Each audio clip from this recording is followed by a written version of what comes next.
Hey guys, welcome back to the Family Channel. We're so glad to be back here after last time. Take it away, Mom. Thank you so much, Charlie. We are so excited today. We have our new Halo collars for our dogs, and we have a special guest that is here today to teach us how to use them, Cesar Millan. How you doing, guys? Hi. How are you? Good. Come in. Good. Happy to be here. Thank you so How much can I help? for coming. Let's do it. So, we have one that is very needy. Okay. And he is, he whines. Okay. And What's the name on that? his name is Cody. Cody. And he has to be touching like this at all times. So Cody has no boundaries. No boundaries. And if you, Cody, no, or, give him, he will pee. So that's. So he's very sensitive. Yes. Yes. Belle? Well. Belle's perfect. I don't know. Okay. So perfect. I don't know about perfect, but. So perfect. She's pretty, meaning she's a what, loner. Happy-go-lucky. She's a loner. She doesn't really like to be played with or touched. She just does her own But she thing. corrects the pack. I would say she's in charge. Okay. So she's the From pack. afar. So she's the packer. Yeah. And then we have Rebel. Rebel. Yes. And she is, stares right into your soul, Okay. likes to get here, but and does this, wants Yes. wants to be petted, but just has he always wants to work. sits right in front of you and stares. So he wants to work. She definitely needs Work. work. Is that one playful, Rebel? She will be. Right, Yeah. so it's a happy-go-lucky Super kind. sweet. Yeah, yeah. She likes to cuddle. She likes to be she just likes to be close. Yes. And then Callie is very submissive, always on her back, always a ball in her mouth. Super sweet. Which one is that one? The golden. Well, what was the name? Callie. Cali. Very Okay. sweet, very lovable, loving. Yeah. Well, it's playful because she loves the Playful, ball. very playful. Here's the problem. Yes. Rebel and Callie fight. They never fight over a toy. I will notice all of a sudden, I'll be in the kitchen or wherever, and there's tension, and then they'll just go out in a full-on brawl. So they're kind of similar. Right? Similar 'Cause size, both females. Cody's the only happy-go-lucky, male. and then this one is playful. So we're always nervous to, or reluctant to, we don't bring them to dog parks or around other dogs because we're just unsure. But you already have a pack. You don't need a dog park. Do you know what I mean? Fair enough. Like you already have Well, the just pack. to get there. The only thing you need is to take them to a different environment. Okay. You know what I mean? Because Yeah. you already have a pack. So they don't really need other dogs. Yeah, They're they just don't more love like it. a choice. Because once a dog lives in a pack, they don't go visit other packs. So it's not necessity Got it. for them to, what you do need is to expose them to different situations. That's what Halo is so important. Right. Because it allows you to take the pack into a new environment and for them to practice rules, boundaries, limitations in Connecticut, rules, boundaries, limitations in Louisiana. You see what I'm saying? That's what they need. They need the exposures of meeting America. They don't need to meet other dogs because they already have a pack. What you don't have, in my opinion, is you don't have the exercise of the pack walk and the rules, boundaries, limitations, so they don't have to establish within each other. Right. You know what I mean? Because the fight is toy territory or who's gonna rule. Because the older they get, the older one has to move out of the way. So for you guys to avoid it, you have to take the position. Yeah. So the human have to take the authority figure, the leadership, just like the responsibility of giving a roof, giving water, food, and vet care. You also have to provide the authority figure. And the more humans you have, the easier it should be for the pack, because everybody plays the role. But what about with food? How do they behave around food? Let's say you eat pizza, you want to eat pizza. Can you have them around when you? Okay, so we can start with that, because that has to do with boundaries, right? And it's also a good activity for them that when you have food, for them to give you distance Yeah. and be respectful, right? So that's a mental exercise for a dog. So a dog should not be able to bring around the food that the human is eating at that time. Get it? So the dog can practice boundaries and respect, rules, boundaries, limitations. Well, definitely want to meet the pack. But before we meet the pack, I want you to meet one of my pack members, Heather. She's in charge of teaching people about Halo. Meet the family. Nice to meet you. Nice to meet you too. Right, let's meet the pack now. Ready to meet the dogs? I am. All right. And that's normal, right? That's you Yeah. open the door, they don't have to wait. Looking for a ball, looking for a toy. So what about if you open the door, can they all of them stay back and then you can call one at a time? Usually when I go in and out of doors, I back and then I walk through first. Okay. This is kind of the thing about it is here, normally we just have the doors open. Okay. So there's not too much, unless like this. So I do make them get back. Cody is the least to listen to that. So, but I don't really have a lot of reasons unless I'm just proving a point, which I should probably do more, but to hold them back. Well, definitely after you guys enhance more the exercise part, the walking part, it's going to be easy to control the mind because you don't have to deal with the energy of the body, right? So it's going to be easy for you to teach, like back up or wait or even come in slowly. Right, let me just, I'm going to bring this.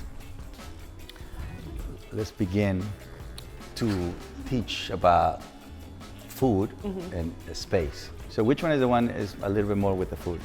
Rebel. Rebel. All right.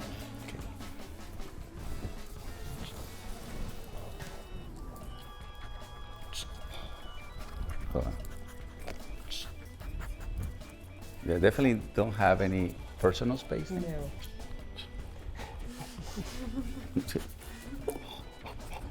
Yeah. Let me just move one cheese. Yeah, hold on. Yeah.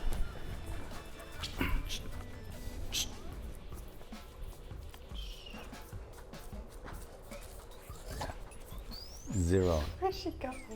Yeah. But that's just, this is where you have to be very patient because I've never done it.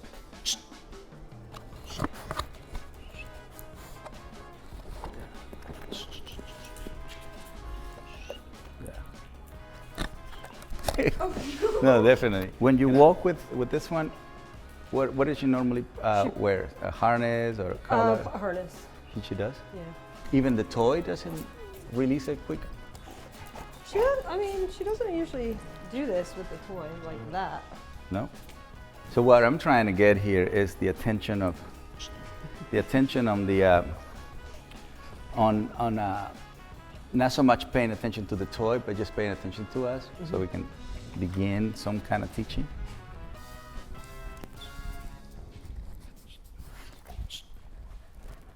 And that's what you do with the leash, right? Yeah.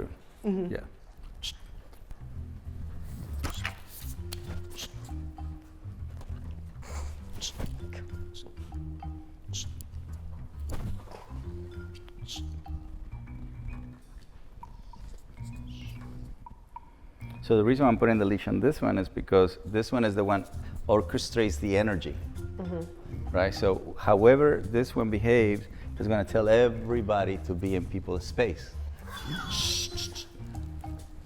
So just to have this little distance, and that's normal, the anxiety part. Yeah. Yeah, that's super normal. So as you see how the other ones are responding because you're controlling the source. You follow what I mean? So whatever she does, the rest of the pack is going to follow. See, they don't care about the cheese anymore. Because she was giving them the message of, let's go get the cheese. Is she the pack leader? In this aspect, yes. And like not having rules for food. Yeah. Like she can teach bad habits, and that makes her the pack leader.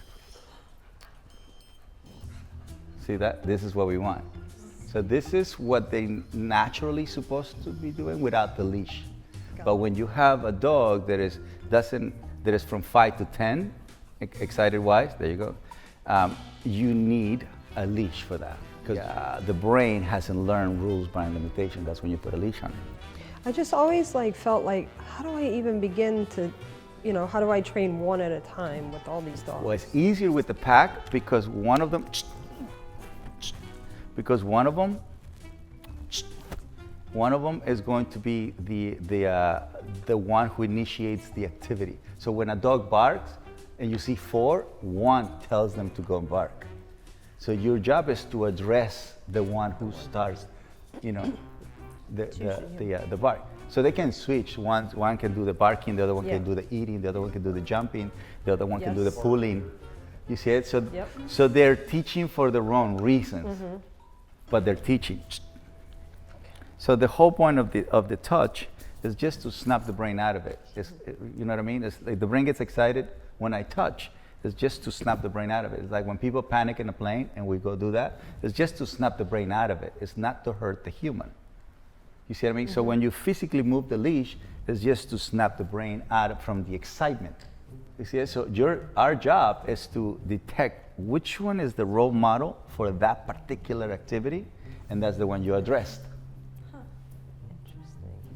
You know what I mean? That's how they get the followers, because the kids see them dancing and then they follow the dancing. You see it? So this is the influencer. This is your TikToker now when it comes to food. And then you can have somebody else do the barking. And how would you handle the barking with, he's the one that if the doorbell rings or even a car drives up close, he'll start barking and everyone else will follow. Well, we can do that. We can definitely do that. But this is going to rub into the other activities. Oh, really? Yeah, because this is the smell, that sound. So this is nose. Nose is first. Nose right? first, yeah. And that will be ears, right? We're all learning at the same time. There you go. And then you just move. You don't have to give them anything. What you're giving them is the activity. They don't have to get the food for them to know that they did well. Okay. Only when you're doing dog training, you always offer something. But when you're doing rules, bounds, limitations, that's what you're offering. Rules, bounds, and limitations. Got it. Got it. Okay. So you mentioned that Cody barks, you know, when people knock on the door or ring the bell. Yes. So I would like to see that part, so I can show you Yes. how to react to that. All right, let's do it.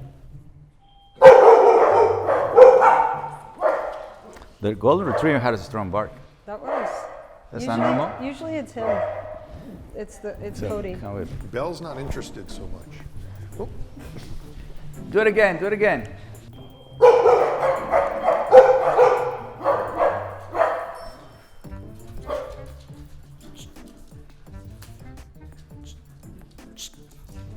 So before you open the door, you have to come and claim here. Go back. So when somebody comes in, they already give social distance, and you calm the brain down. Follow me? So when you come in claiming, then they're gonna go back, then you open the door. Then eventually what they're gonna learn, and even if the human rings the bell, they can come to the door and tell you that somebody's at the door without the barking. That's how explosive dogs tell the handler that it's an explosive there. Got it. So can a dog signal without barking? Yes. That's how the explosive dogs do it. I also, you know, a lot of times when people come to the house and then they see the dogs, they're like, ah! And I'm like, Yeah. that definitely riles the whole thing. Correct. You know? Because it's excitement meet with Yeah, excitement. Can you do the door again? Yeah. So now we're gonna.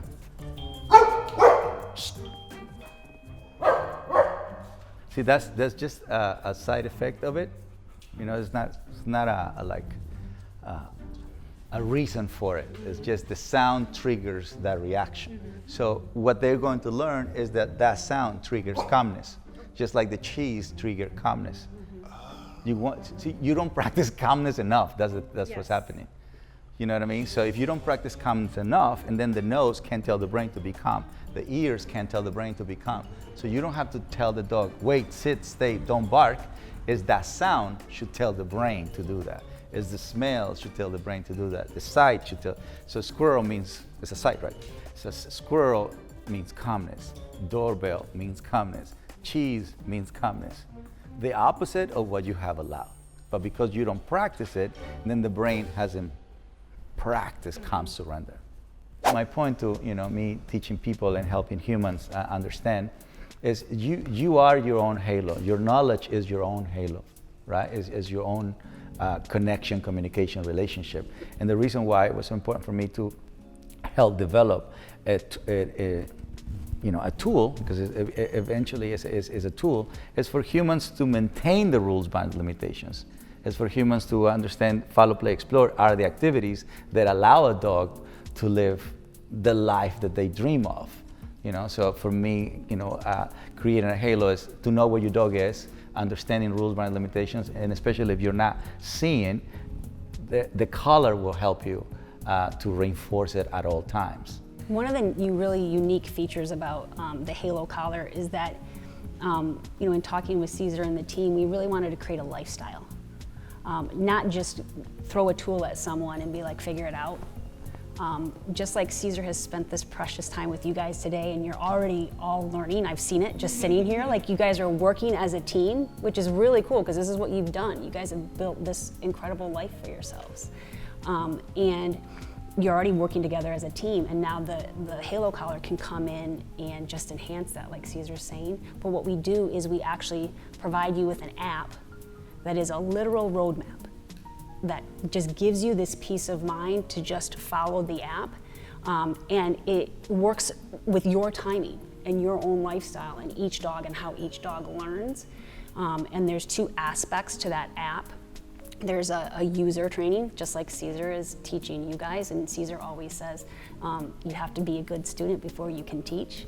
And it's really important that we wanted to lay the foundation of dog psychology so that you guys can really understand, and all the halo users can really understand these principles that he's talking about: exercise, discipline, affection, rules, boundaries, limitations.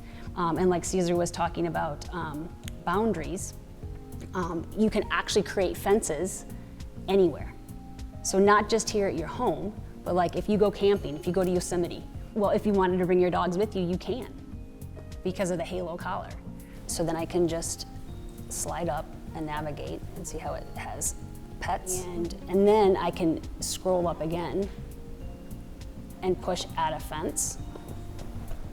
And all I'm gonna do is I'm gonna create fence posts, if you will, where I can just touch on the screen. So there's one fence post. I'm gonna come over here, and then I'm gonna go down over here. So it's telling me, good job, keep going. Mm-hmm. You need at least 3 points to start a fence so that you can close it. And then I can come over here, and then to close it, I just touch this original one. So there, it's that easy. It literally walks, see it says next, so it's letting me know what to do next, and so I just push next.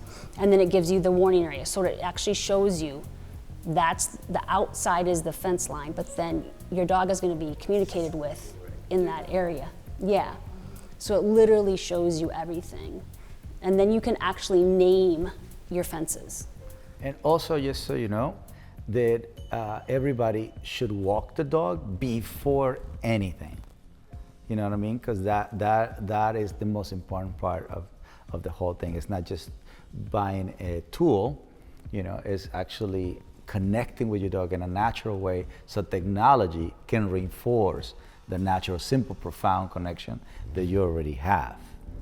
You know what I mean? So it's, the tool is just to reinforce what you already created.